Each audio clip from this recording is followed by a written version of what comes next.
E aí pessoal, tudo certo? Para quem não me conhece, para quem não conhece o canal ainda, eu sou o atleta Mibio Oliveira, atleta de fisiculturismo, e no vídeo de hoje, dando continuidade a essa série, os maiores erros dos marombeiros. E é isso aí pessoal, espero que vocês gostem, chega de conversa e vamos para o vídeo.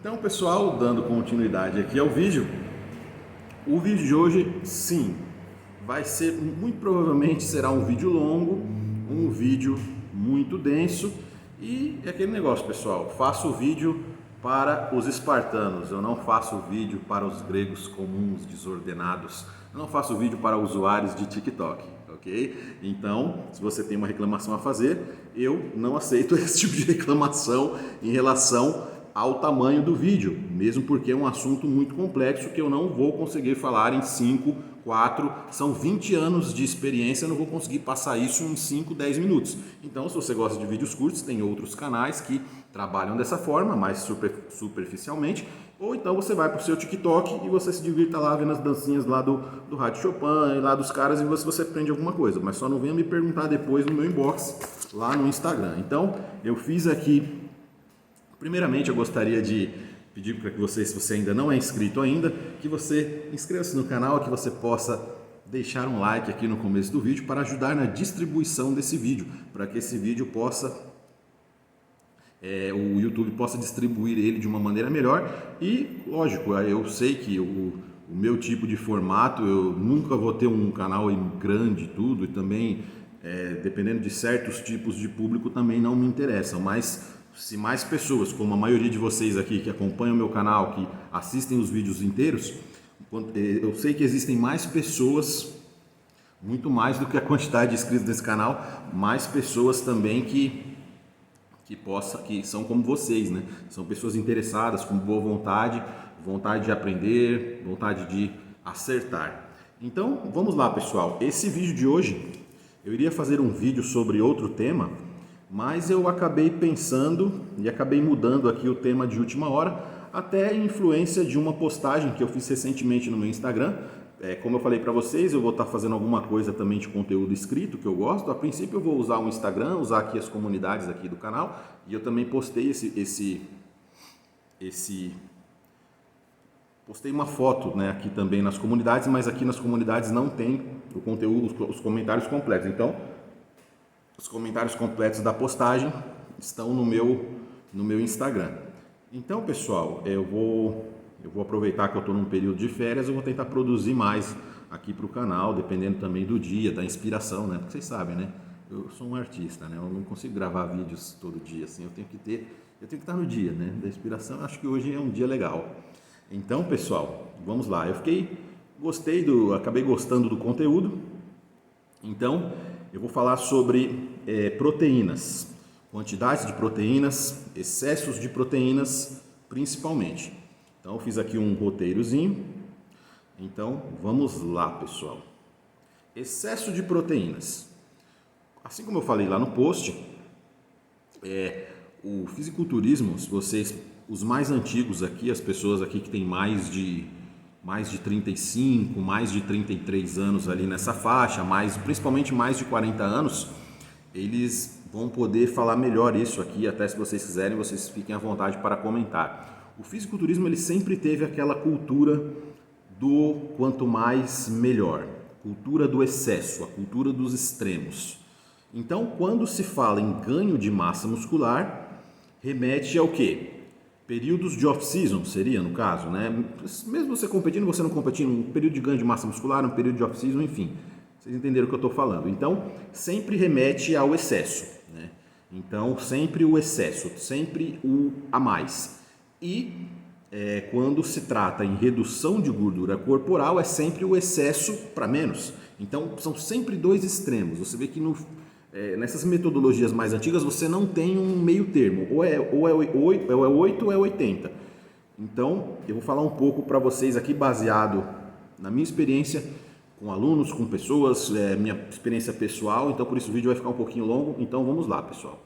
Então, um dos maiores que eu considero hoje, né, com todo o conhecimento, com tudo que eu pesquisei, com tudo que eu aprendi, com todas as variáveis que eu pude estar observando, o fisiculturista, de uma maneira geral, ele é muito excessivo, ele é muito excessivo para tudo. Não só o fisiculturista, o marombeiro, que ele acaba entrando muito de cabeça nesse negócio de musculação, a gente acaba ficando às vezes até, né, você já deve ter ouvido isso, a gente fica até meio bitolado às vezes no começo, né, ou às vezes fica bitolado a vida inteira.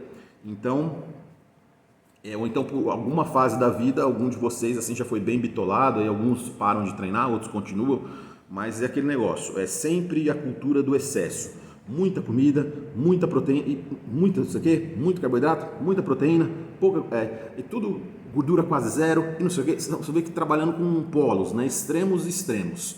Então o que acontece? Isso aí é uma coisa muito comum, nós aprendemos assim. Né? Eu já tenho faltam poucas semanas para eu completar 20 anos de treino, pessoal. 20 anos? Completar 20 anos de treino, 20, 21, uma coisa assim. Então o que acontece? Que é a idade aqui que muitos de vocês aqui têm de idade, ou até alguns de vocês nem têm isso de idade ainda. Então eu pude acompanhar assim essa transição, né? Aquela coisa. Eu não me considero um old school, pessoal. Eu até agradeço quem me considera aí um bodybuilder old school. Para mim isso é um elogio. Porém a old school tem coisas boas, mas tem coisas assim que não são tão boas, que foram aperfeiçoadas com o passar dos anos. Então tinha muitas coisas assim que eram tentativas e erros e acertos, então acabou sendo muito mal interpretado, né?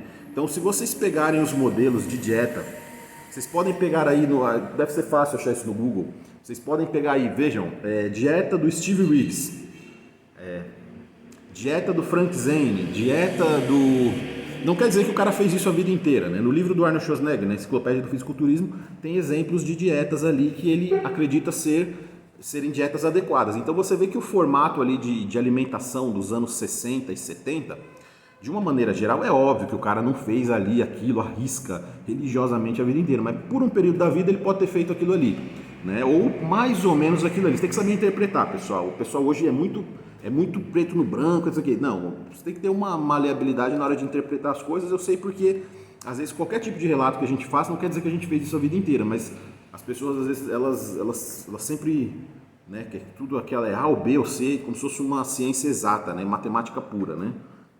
Tudo bem, um pouco, mas nem tanto assim.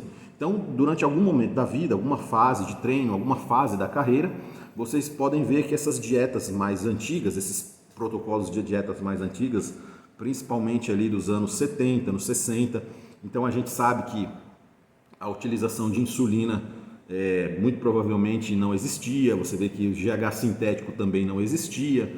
GH de cadáver poderia assim, a gente acaba sabendo, né? Alguns caras nos anos 80 ali, na década de 80, comecinho dos anos 90, chegaram a experimentar algumas dessas coisas, né? Eu conheço alguns relatos e tudo, mas de uma maneira geral não era o consumo. Quando era feito, assim, eu acredito que não era uma coisa muito comum, né? Então era outra época, então tinham uma quantidade boa de esteroides disponíveis, não era nada ilegal, você comprava facilmente na farmácia, um custo acessível, tudo com uma pureza e qualidade farmacêutica. Então já começa por aí. Então, o vídeo que eu estou falando hoje, esses erros que são cometidos por marombeiros, né? Marombeiros, pessoas comuns, pessoas que querem um físico de praia. Então já começa por aí, pessoal, porque tem muito aquela coisa do bodybuilder, daquela coisa da carteirada do shape. O cara chega, você chega e você vai falar de uma quantidade menor de proteínas, o cara, não, mas o Dorian Yates, não, mas o Ronnie, não, mas o... Já entra muita coisa nesse meio, né, pessoal? Você está falando de um cara, eu acredito que aqui a maioria de vocês aqui não vai disputar o Mr. Olímpia, né? A maioria de vocês aqui não vai usar insulina, a maioria de vocês aqui não vai usar 8, 12, 15, 16, 20, 30 UI de GH por dia, eu acredito que não. Então o que acontece? A maioria de vocês não. Então a maioria de vocês vai fazer basicamente ali no máximo o que parte dos atletas dos anos 70 fizeram, uma utilização de esteroides, seja para mais, Petrocinho, seja para mais, espera, o pai está gravando, depois você vê. Então, seja para mais ou seja para menos, eu também me incluo nisso, nós fazemos basicamente o que o pessoal da década de 70 fez. Agora eu pergunto para vocês, até em relação a isso que eu digo em relação a esteroides. Então, qual é o ponto que eu quero chegar? Em que nós, pessoas, atletas de nível amador, intermediário, mais baixo, nós podemos se basear em quem? Nos caras dos anos 90? Não. Nos caras do começo dos anos 2000? Não.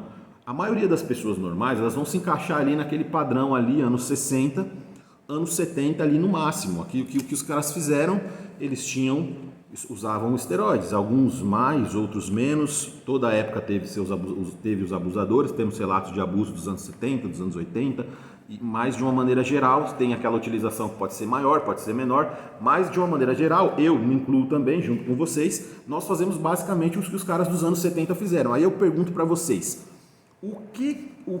quem aqui tem um físico parecido com um atleta dos anos 70? Eu não tenho, eu gostaria muito de ter, né? Então você vê, nós não chegamos ainda nem no nível de excelência de bons atletas. Eu não estou dizendo, não precisa ser profissional dos anos 70 não. Se você pegar os amadores de alto nível dos anos 60, dos anos 70 para 60, você vê que a gente passa muito longe dos caras. Peguem fotos ali do Sérgio Oliva no começo de carreira, pegue fotos ali você vê, o Steve Reeves, não tinha nem leg press na academia do Steve Reeves. Então você pega ali um Steve Reeves, você pega ali um John Grimek, que acha que John Grimek, não sei nem se John Grimek, vamos ver, Charles Atlas, você pega esses caras aí dos anos 50, 60, a maioria de nós não chegamos nesse nível de físico. Então, para que nós vamos buscar algum tipo de inspiração, algum tipo de parâmetro em caras que nós nem chegamos nem perto do que a gente vai buscar um parâmetro dos anos 90, a gente não usa o que os caras dos anos 90 têm acesso. Nós vamos usar dos que os caras dos anos 2010, 2000, 2021 têm acesso. Então já começa por aí. Então nunca dá para você se basear numa dieta de um atleta de alto nível. Então já é outra história, já tem o consumo de outras coisas. Porém ali os amadores dos anos 60, 70 já se aproxima um pouco mais em relação do que nós temos acesso ao uso. Mas lembrando, antigamente o fisiculturismo, os atletas se aposentavam mais cedo e eles também, geralmente quem entrava no esporte é quem tinha uma genética muito boa, né? Lógico, você também vê caras ali com genética muito ruim, né? Caras ruins, né? O Sean Connery, por exemplo, ele era um fisiculturista, ele chegou até a disputar o Mr. Universo. O Sean Connery, o ator, isso mesmo. Procurem aí no Google. E ele tinha um físico abaixo dos caras da época dele. Talvez ele seria um cara mediano na época dele. Ele não era igual o Steve Reeves, que era o campeão, a referência.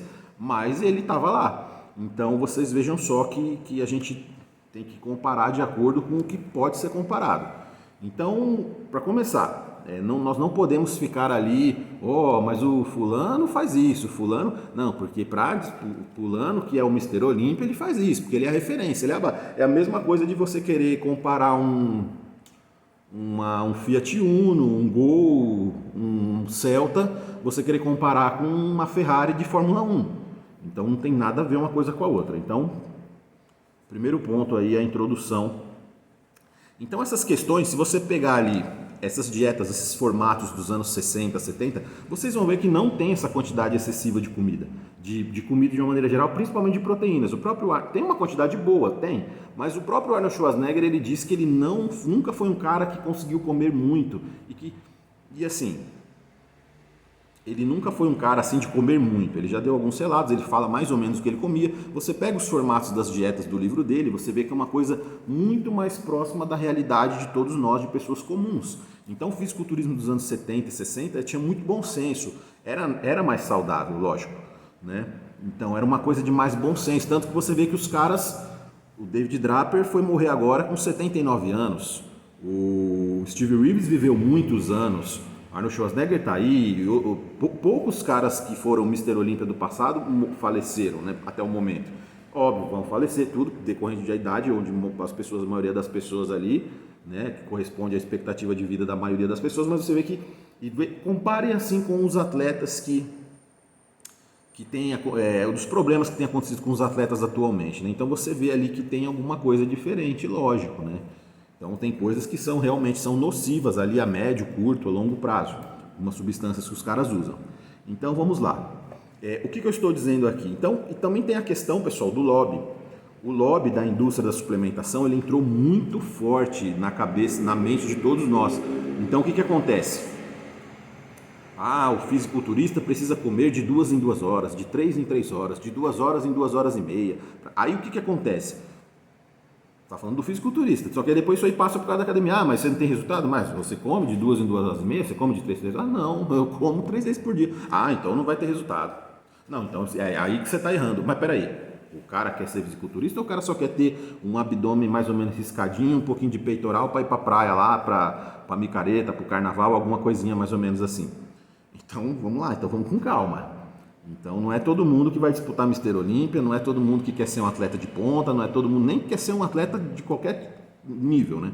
A maioria das pessoas querem ter um físico atlético, levemente atlético, uma quantidade razoável de massa muscular, um físico ali como o do Jean-Claude Van Damme no filme do Kickboxer, né? Que era a minha referência de físico, né? Lembrando que, lógico, não dá para se comparar uma pessoa com outra, mas às vezes algumas pessoas têm algumas características parecidas com as suas, mas assim, no meu caso, minha referência de físico era o Jean-Claude Van Damme na época do Kickboxer, do Grande Dragão Branco.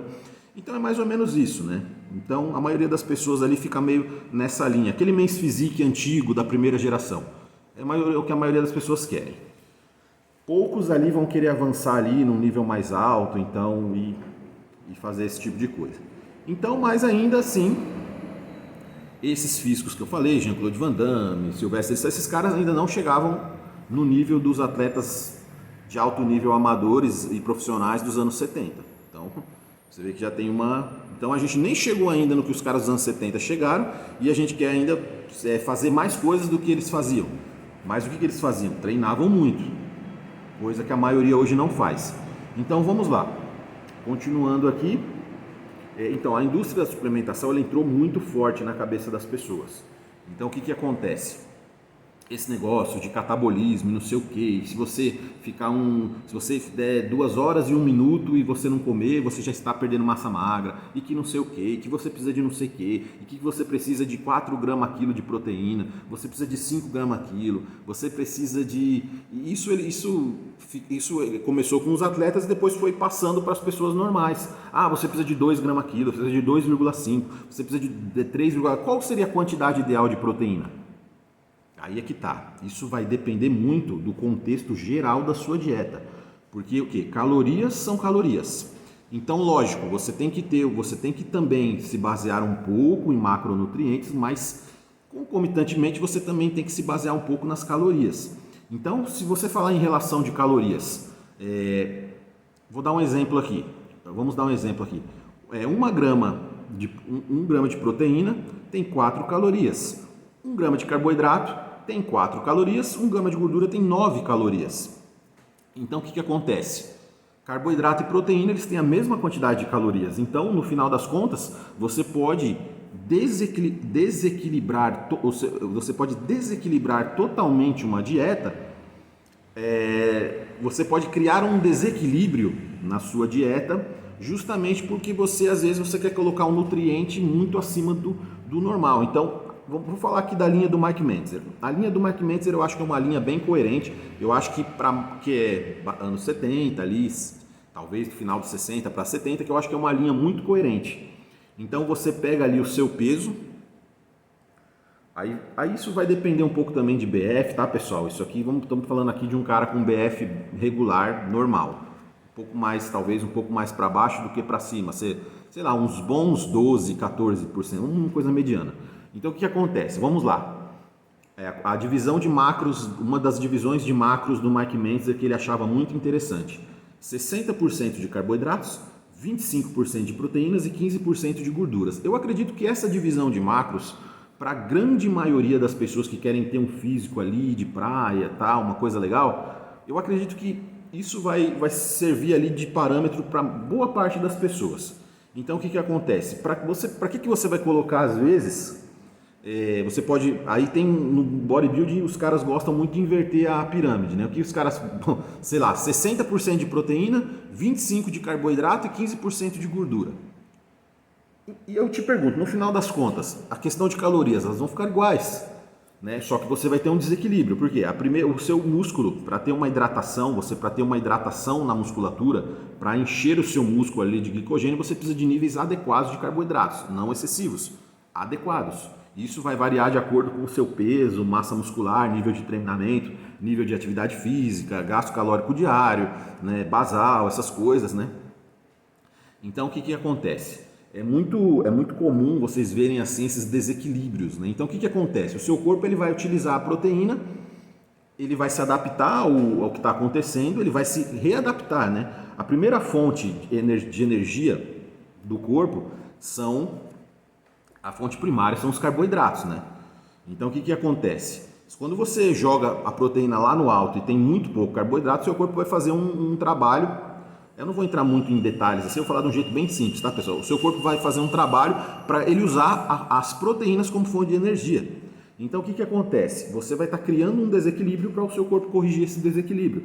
E outra, é um desequilíbrio caro, porque, né, nós sabemos, principalmente aqui hoje em dia, 2021 aqui no Brasil, essa crise global mundial, ninguém está nadando em dinheiro igual o tio Patinhas, né? Então, o que acontece? Mas para a indústria os carboidratos eles são baratos, pessoal. São bem mais baratos que as proteínas e às vezes até que as gorduras. Gorduras boas são caras. Então o que acontece? Mas gorduras boas nós utilizamos menos. Agora, por exemplo, se todo mundo soubesse da real quantidade, da real necessidade que cada um de vocês iria precisar realmente para construir músculos, isso não seria interessante para a indústria do fitness, né? Cada um no seu jogo, né, pessoal? Não estou aqui para fazer julgamentos e tudo, mas cada um joga o seu jogo da maneira que achar que seja mais ético. Eu procuro sempre ir pelo bom senso ali. Eu estou dizendo que suplementos eles não são necessários, eles são inúteis? Não, lógico que não. Mas a maioria dos suplementos, os carros-chefes da suplementação, geralmente, como vocês sabem, são as proteínas, são os carros-chefe ali, proteínas ou derivados ali de aminoácidos, enfim, proteínas, falando assim de uma maneira geral. Então, o que acontece? Então, foi muito, desde o comecinho dos anos 2000, quando começou ali, sempre foi falado de muita músculo-proteína, sempre ficou muito associado o músculo com proteína, realmente. Mas o seu corpo, é tudo em exagero, pessoal, o seu corpo acaba excretando. O corpo das pessoas não tem uma capacidade infinita de absorção de vitaminas, minerais, nutrientes. Tudo tem ali mais ou menos uma base. Então a nutrição, seja a nutrição tradicional, nutrição esportiva, todos são seres humanos, são a mesma espécie. Então, lógico que é um cara assim como um Big Ramy, lógico que as necessidades serão diferentes de uma pessoa comum, mas vai ser proporcional ao peso e à massa muscular dele e às necessidades dele, mas assim, ele continua sendo um ser humano. Então o que acontece? Só que ali o jogo é muito diferente, ali tem outras coisas ali no jogo, né? Outros tipos de coisas ali, como já comentei no começo do vídeo. Então, o lobby, continuando falando, o lobby da indústria do fitness, ele veio muito pesado. Então, bateu-se muito na tecla do catabolismo, e a gente acabou absorvendo muito isso. Então, algumas pessoas acabaram replicando ali, talvez por não ter, na época a gente não ter tanto conhecimento disponível, né? Aquela época assim que a gente não tinha tanta facilidade para acessos, né? Acesso a pesquisas, a estudos, blá blá blá, como temos hoje. E tem pessoas que ali, e tem, lógico, aquela parcela menor que ali se aproveitou dessa falta ali de conhecimento para entrar nessa brecha aí e fazer o lobby da indústria, né? Então, o carro-chefe são as proteínas. Então, mas realmente são necessárias sim, dentro de um parâmetro adequado. Então, os fisiculturistas sempre foram conhecidos pelo exagero. O Mike Matarazzo, segundo os relatos da época, dizem que ele chegava a comer até 3 quilos só de carne vermelha por dia. E ele ainda dizia que realmente ele precisava e que era necessário. Milo Sarcev também foi nessa linha. 500 gramas de proteína, sei lá, um cara de 120, 130 quilos, 500 gramas de proteína, 400 gramas de proteína que eu digo do macronutriente, 400. Então o que acontece? É um negócio bem curioso, né? Então isso, o que ficou preconizado ali nos anos 90? Já mudando um pouquinho.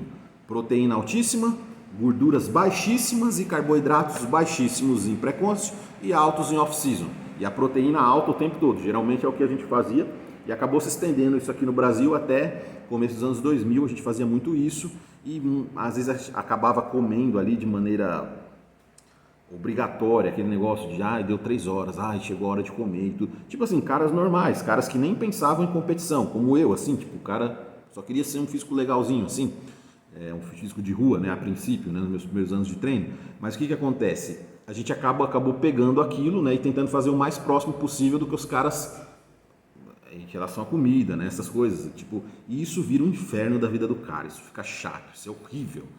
A pessoa fica, você se sente amarrado, assim, você tem que gostar muito do que você faz para você persistir muitos anos fazendo isso, essa obrigação de comer, de olhar, tem que comer, tem que comer não sei quanto de proteína, não sei quanto de carboidrato, que não sei o que, sendo que às vezes talvez você já tenha excedido a sua necessidade ali, há 3 refeições atrás talvez você já tenha excedido, talvez você está comendo 2, 3 ou 4 acima do necessário, e esse excesso de suplementação, né, através das proteínas também. Existem muito comum você ver pessoas ali que tomam, eu mesmo tomava 2, 3, 4 vezes shakes por dia, shakes carregados ali de carboidrato, proteína pra caramba e não sei o que, sendo que eu pesava, sei lá, 85 quilos, 89 quilos, 77 quilos, então às vezes você está com um consumo de proteína que talvez nenhum cara, muito provavelmente nenhum cara de 120 quilos ele consome, né? Ele ou deveria consumir. Então o que acontece? Isso aí é um grande erro de uma maneira geral, falando na questão das proteínas. Então eu estou dizendo que os suplementos são inúteis?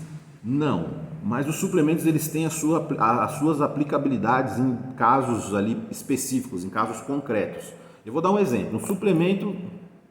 Um suplemento ele é igual uma cadeira de rodas, por exemplo. Uma cadeira de rodas. O que vocês acham? Então eu quero que vocês escrevam aqui nos comentários. O suplemento mas por quê? Por que o suplemento é parecido com a cadeira de rodas? Porque, pessoal, o que acontece? Uma cadeira de rodas ela é útil? Você olha assim, sim, é útil. Mas para quem ela é útil? Ela é útil para quem? Para você tem um atleta, uma pessoa que anda, uma pessoa que tem as 2 pernas, tem saúde, tem vitalidade, uma pessoa jovem. Para essa pessoa, essa cadeira de rodas vai ser útil? Não, ela pode até ter, ela pode deixar lá na casa dela, tal, ela ganhou a cadeira de rodas, ela pode vender, fazer um dinheiro, só assim ela vai ser útil. Agora, para uma pessoa que às vezes não possui os membros inferiores ou não possui um dos membros inferiores, ou uma pessoa que não possui o movimento ali das pernas, a cadeira de rodas vai ser útil? Muito útil. Então, o que acontece? São casos, aplicabilidade, pessoal, aplicabilidade. Então, no bodybuilding a gente tem muito esse negócio de usar coisas, às vezes, que não se aplicam, né? Então, o suplemento ele serve para completar aquilo que a sua alimentação, você não consegue extrair da sua alimentação. Então o lobby da indústria, ela sempre quer dizer que a gente sempre está abaixo ali no consumo de proteínas. Essa foi a ideia que tentou ser implantada, né? Então se você vê nos anos 60, anos 70, você não tinha essa questão de proteínas exageradas. E veja os físicos dos caras, eram muito bons, que é coisa que a gente não consegue alcançar nem hoje com toda a tecnologia de treino, de nutrição, de blá blá blá, de treinamento, todo conhecimento, a gente não chega no físico dos caras tipo David Draper, Sérgio Oliva, Frank Zane, nossa, tem tanta gente, Gilson Wilkos, tem Albert Beckles, Robin Robinson, lógico, né? Eu tô falando ali da elite, então tem a questão genética também, tem pessoas ali que comendo pouco, comendo muito, tudo vai dar resultado. Então, como eu falei, esses fenômenos genéticos também não são parâmetro, mas se você for ver em níveis mais baixos ali dos anos 70 e 70, você vai ver que também tinha muita gente boa. Então, que a gente também ainda não chegou nos físicos dos caras. Então, não, mesmo se você pega ligas amadoras ali, caras amadores dos anos 60, 50, tinham caras ali que tinham físicos muito bons ali, que até hoje é difícil para você chegar. Então, o que acontece? Eu já falei aqui. Vamos lá. O exemplo. Eu já fiz eu já fiz o meu primeiro off-season, né? Eu tinha acabado, eu nunca tinha feito tipo aquele off da vida, né? Aí fui, participei, fiz um pré-contest, fiquei muito seco, participei da minha primeira competição. Primeira vez que eu cheguei na casa dos 100 quilos.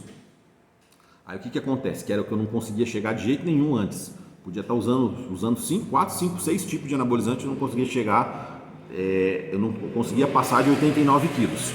89, 92 e pouco, 94 com insulina, mas daí não conta. Né? O que acontece? Aí o que acontece?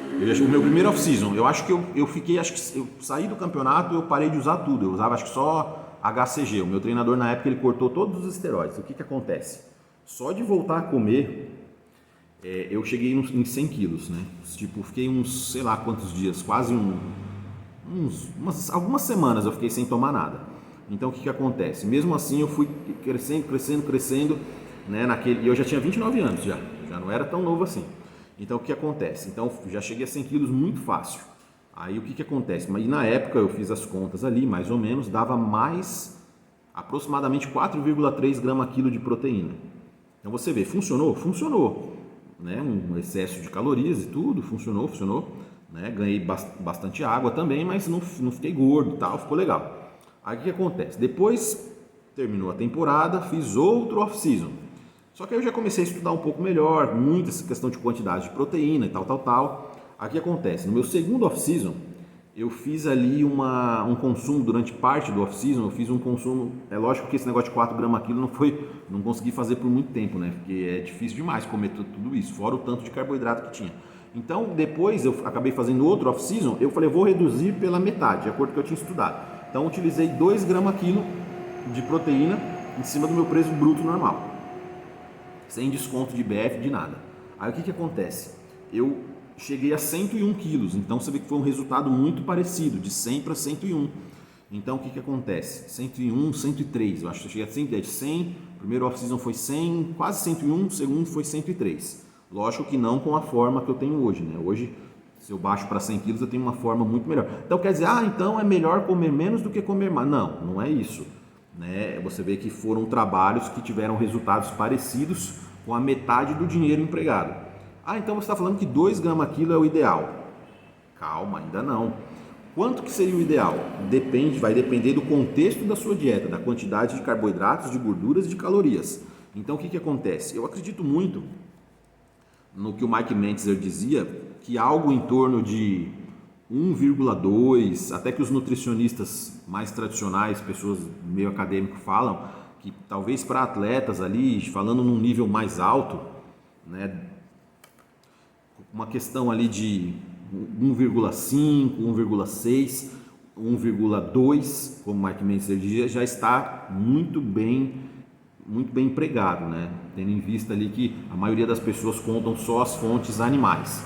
Então, pessoal, eu garanto para vocês, se você usar, dependendo ali daquela divisão, como eu falei, vamos dar um exemplo aqui, aquela divisão de macros que eu falei, 60, 25, 15.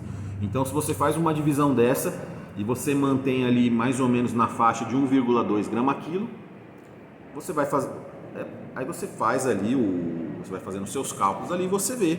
Porque quanto mais, por exemplo, você quer fazer um processo para você secar, do que vai adiantar você colocar o carboidrato lá embaixo?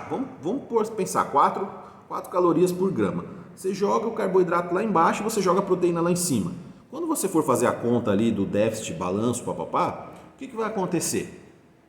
Você vai estar trocando 6 por meia dúzia. Mas tem a questão da insulina, que não sei o que, tem, mas isso é uma coisa mais avançada, isso não serve para marombeiros. A maioria das pessoas não deve se apegar a essas coisas. Aí o que acontece? Depois eu vou fazer um vídeo só falando sobre isso. Então o que acontece? Então essa questão é interessante também você olhar a dieta num contexto, não só ficar se apegando a macro, porque o que aconteceu?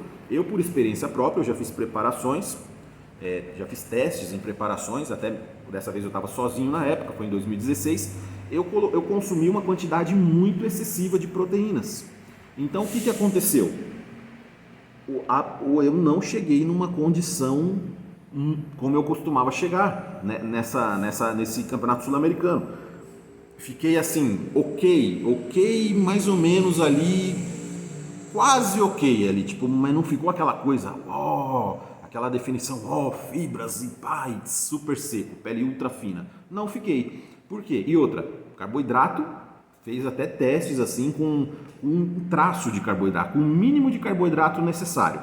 E o que aconteceu? Eu fiquei seco? Não. Por quê? A quantidade de proteína estava lá no alto, então você acaba estourando ali na questão das calorias e lógico, também às vezes tem as gorduras ali, mas mesmo assim eram carnes magras. Então o que acontece? Eu até tive um problema renal nessa preparação ali, muito provavelmente eu acredito que tenha sido por excesso de ferro, né? Porque eu estava comendo, por isso que eu falo, tudo em excesso faz mal. Então, fígado de boi, fígado de galinha. Ah, eu posso comer. Ah, então é mais barato, Mib, eu posso comer. Eu lembro que uma vez eu fiz uma postagem falando sobre fígado há muito tempo atrás. Ah, então eu posso comer fígado não sei quantas vezes por dia, porque é 10, 9 reais o quilo na época. Não é bem assim. Você tiver um excesso de vitaminas ou de alguma vitamina, de algum mineral, o seu corpo ele pode dar algum problema sim. Ah, para a maioria das pessoas talvez não, mas eu tive. Então ali eu comecei ali com uma infecção ali urinária, depois passou com dor nas costas, depois, isso tudo na semana de finalização para o campeonato. Então o que acontece? A minha digestão ficou travada, foi horrível. Então o que acontece? Além do gasto, que hoje nenhuma proteína é tão barata assim, você tem essa questão ali que você pode ter, até o Zúcaro, ele fez uma postagem falando sobre fígado, sobre a frequência de consumo e tal, ele até falou disso, que não seria interessante a pessoa comer grandes, até por exemplo, se você comer peixe, dependendo do tipo do peixe, você pode ter uma contaminação, peixe cru, sushi é top, mas eu só como peixe, eu sou saudável demais, sim, mas muitas pessoas não sabem que tem contaminação. Alguns peixes possuem contaminações por metais pesados, então se você faz um consumo frequente ali de peixes aqui, de algum lugar aí que você conhece, e você pode ter uma intoxicação ali por mercúrio. Já vi um relato do Minha Live falando que já teve um atleta que teve problema de intoxicação por excesso de mercúrio. Então o que acontece? Churrasco, mas eu vou na churrascaria todo dia, eu como só carne, que não sei o que. O churrasco também, pessoal, ele não é até pelo jeito, a maneira que ele é feito, aquele vapor, carvão, tal, não é a opção mais saudável, por incrível que pareça, pouca gente sabe disso. Então o que acontece? Então tudo é feito, tudo deve ser feito com moderação, dieta, equilíbrio, bom senso. Então eu destaco ali os anos 70, os anos 60, como uma época de muito bom senso, muita saúde, longevidade, né? Então, tudo bem, os atletas se aposentavam mais cedo, mas você via que depois da aposentadoria os caras continuavam bem. Boyer Cole, vários caras ali, muitos caras ali, Frank Zane, como já falei, vários caras ali da Golden Age e até um pouco depois, um pouco antes da Golden Age, eles se mantiveram muito bem ali, muitos estão vivos e treinando até hoje. Então já ali quase na casa dos 80 anos. Então o que acontece? Então tudo é uma questão de equilíbrio e bom senso, pessoal.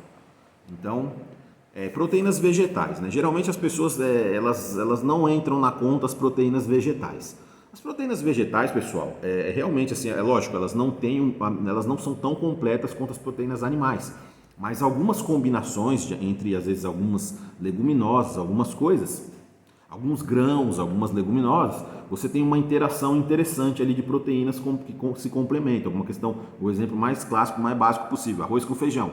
Então você já tem uma quantidade de proteínas interessante no pão, você tem uma quantidade de proteína, tudo. Tanto que se você colocar num aplicativo, você pode pôr um Fat Secret aí, você vai ver que você vai achar, eu estou comendo, você vai contar só as proteínas animais, você vai falar, eu estou comendo 1 grama quilo, 1,2 gramas. Só que aí quando você pôr lá no aplicativo, vai sair muito mais que isso. Então eu acredito sim também que as proteínas vegetais elas podem sim ser levadas em consideração. Talvez não totalmente, não assim. Lógico, depende das combinações, como eu falei, né? Mas é isso aí, pessoal. Assim, lógico que nada melhor que as proteínas completas animais, mas por exemplo, um ótimo complemento, né? Equilíbrio, pessoal, equilíbrio e bom senso. Então, pra vocês terem uma ideia aqui, eu vou falar do meu consumo atual. Eu estou pesando aproximadamente 110, 111 quilos. O meu BF está na casa de uns 13% e o meu consumo atual, pessoal, está na faixa de umas 125 gramas. Eu fiz aqui uma conta aqui por cima, jogando ali um pouco para cima ali, 125 gramas de proteína de origem animal por dia. e para 111 quilos. Então, o que acontece? Vai dar 1, alguma coisa aí de proteína. E eu, sim, eu estou tendo um desenvolvimento bom, eu estou chegando em medidas que eu nunca tive, eu estou com exatos, e até isso aí também tem outra questão que eu vou falar sobre isso. Então, eu estou com exatos ali, estou com 50 de braço, 50 centímetros de braço frio, aquecido. No último treino deu 51,2, e o consumo dos AS, depois eu vou fazer um vídeo só sobre isso, falando do protocolo.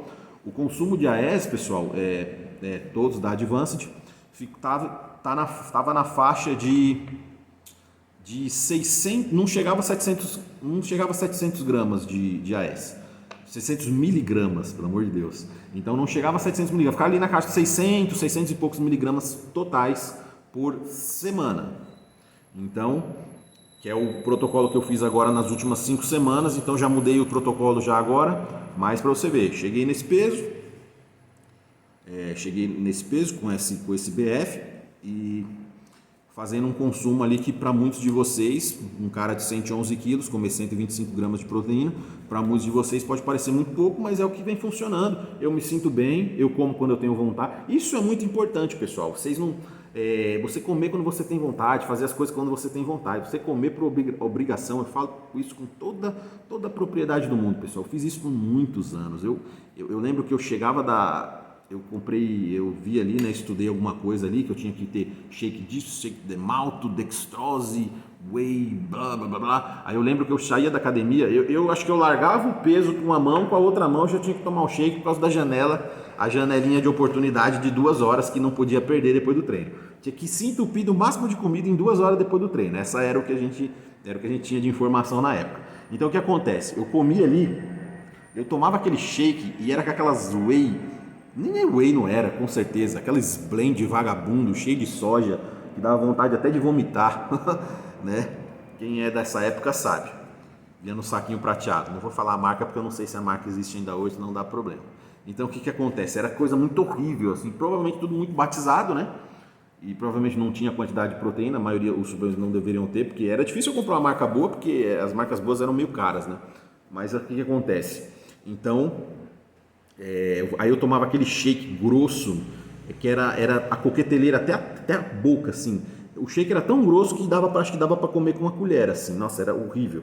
Aí eu tomava aquela bomba ali de calorias, carboidratos e não sei, isso sim, pesando 77 quilos, 82, 85, e aí o que acontece? Tomava aquela bomba, aí como no livrinho dizia que depois você tinha que até 30 minutos tomar o shake e depois de 30, 40 minutos você tinha que fazer a refeição sólida. Aí vai lá o MIBzinho lá com os seus 20 e poucos anos, ia lá e tome comida.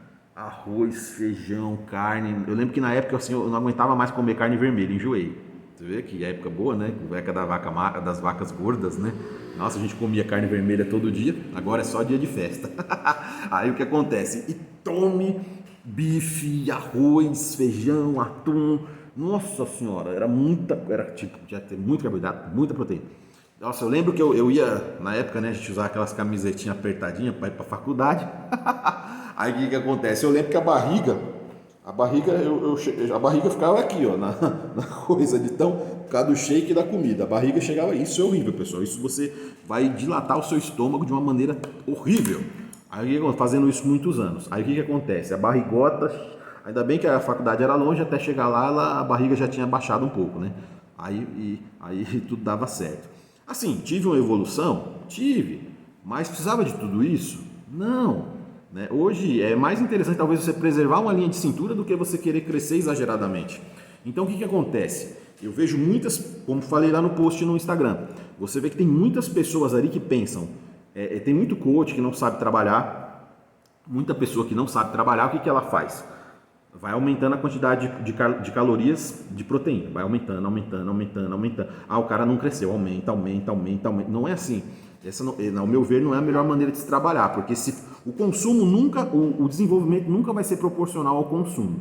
Se fosse assim, era para eu estar menor agora, era para eu ter menos peso de quando eu tinha 25 anos, por exemplo, estou com 37. Era para eu ter menos peso, por quê? Porque hoje eu estou comendo bem metade das proteínas que eu comi. Quando eu comecei no fisiculturismo, eu estou comendo ali 4 vezes menos do que eu comia de proteína do que no começo. Então por que eu não tô menos?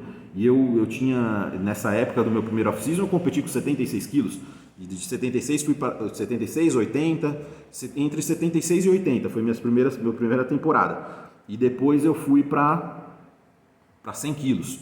Então, por que hoje eu tenho 110, tenho medidas muito maiores, tenho músculos que são mais proporcionais em relação ao desenvolvimento, lógico, não é o ideal ainda, mas comparando comigo mesmo, que é com quem a gente deve se comparar primeiro, com nós mesmos no passado, né? E o que acontece? Eu tive essa... Aí eu acabei, então, nessa lógica do consumo proporcional ao desenvolvimento, eu teria que estar bem menor agora. Mas como eu já falei nos outros vídeos anteriores sobre é possível ser grande com 1 ml de testosterona, para você manter o que você já construiu, você não precisa de tanta coisa como você precisa de menos do que para chegar onde você nunca chegou. Não que para chegar onde você nunca chegou, você vai chegar só porque você aumentou um pouco a proteína. Não. O que acontece? Você tem que ter proteínas adequadas de acordo com o seu peso vai subindo. Então, o que acontece? O que acontece? E eu vejo que o que mais acontece são erros em relação a treino. Ou pessoas treinam demais ou vão para a academia demais. O que acontece? Às vezes a pessoa vai para a academia, mas ela não treina. A pessoa não treina, ela frequenta a academia, é um frequentador de academia, ele não treina. Aí o que acontece? O cara vai, ele começa a fazer um trabalho a 2 gramas quilo de proteína, uma quantidade bem alta já. Dependendo do tanto de carboidrato que você já estiver comendo, já é uma quantidade bem alta.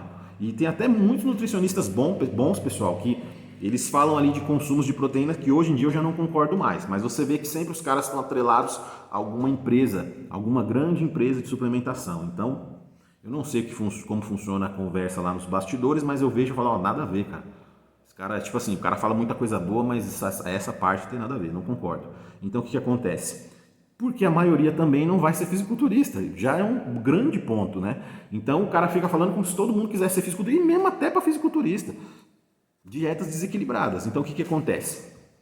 Às vezes acaba dando certo, o cara joga a proteína lá no alto, aí joga uma quantidade de carboidratos ali, a gordura quase zerada, tipo assim, arroz e frango. Ah, mas dá certo, ovo e frango, dá certo. Aí o que acontece? Mas você vê o que o cara está fazendo? Como que está o balanço calórico do cara? O cara está fazendo 2 cardio por dia, está fazendo 1 hora em jejum, 40, 50 minutos pós-treino, um treino de musculação de 1h15, 1h20, treina todo dia da semana, talvez só descansa no domingo, quando descansa,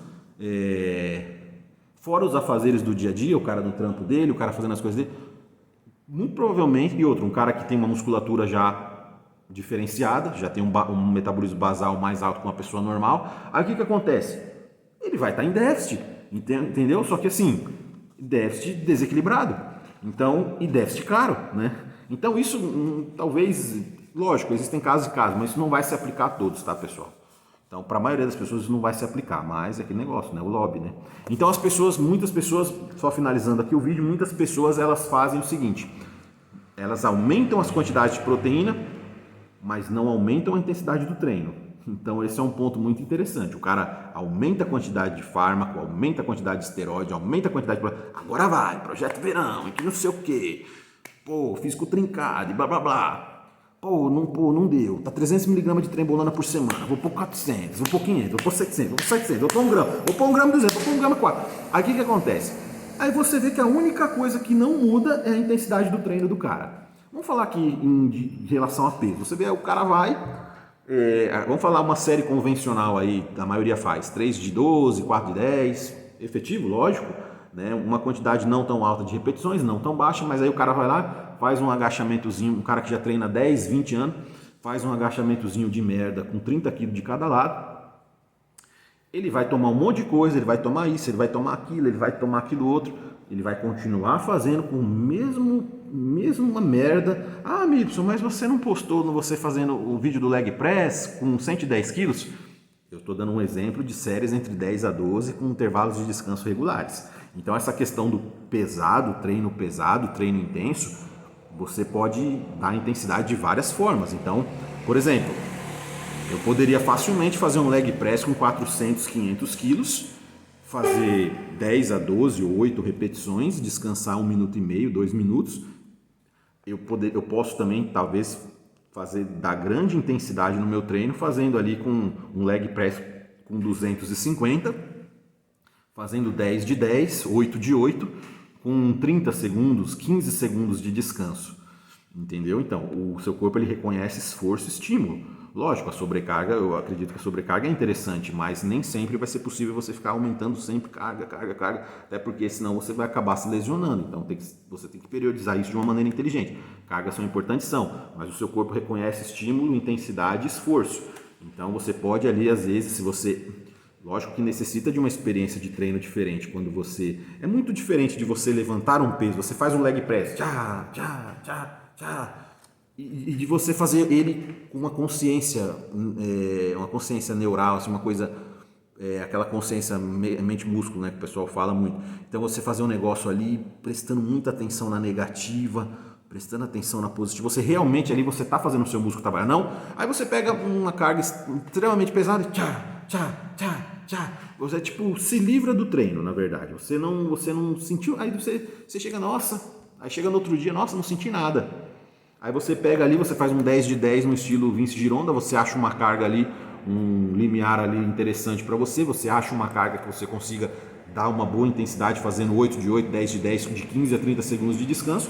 Aí você vai me dizer como é que as suas pernas vão ficar no dia, e no outro dia, e no outro dia, às vezes eu já cheguei a ficar 3, 4 dias com dor tardia de treino, com a perna totalmente massacrada, treinando com pouca carga, mas assim, requer experiência. Como também é possível também que você treine bem, fazendo menos repetições, com um controle bom também.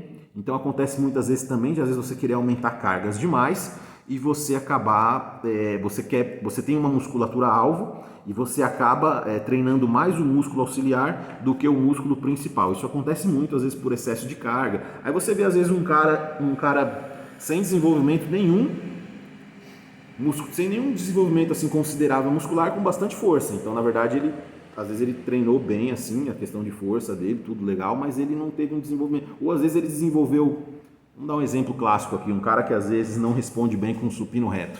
Um cara alto, um cara com braço compridão, vai fazer um treino tradicional.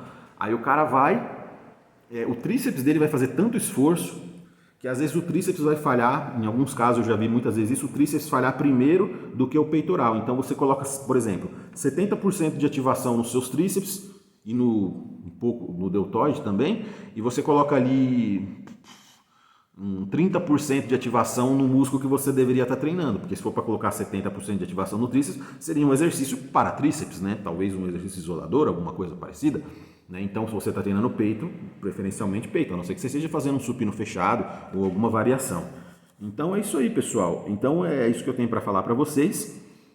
Muito bom senso, pessoal. As pessoas precisam de ter muito bom senso na hora de estar ali pensando em dieta. Eu vou fazer muitos vídeos falando sobre isso, muitos vídeos muito longos, né?